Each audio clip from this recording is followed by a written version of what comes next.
কই রে, তুমি আসো তো। ওই যে পাশের বাড়ির ভাবি মনে হয় ফোন দিছে তোমাকে, আসো।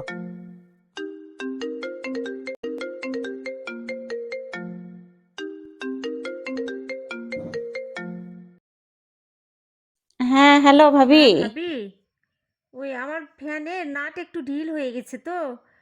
তো ওটা একটু ঠিক করতে হবে, ভাইকে একটু পাঠিয়ে দেন ভাবি। ও তো নেই ভাবি বাসায়, ও তো বাজারে গেছে। ও, বাজারে গেছে। আসলে পাঠাই দিব। এই যে বাজারে ব্যাগ না, আমি বাজার থেকে তো আসছি। আচ্ছা ভাবি, তো রাখছি, হ্যাঁ। লুচ্চা বেটা, তুই বাজার থেকে আসছিস না? তোকে আমি বাজার করে আসাচ্ছি, দাঁড়া।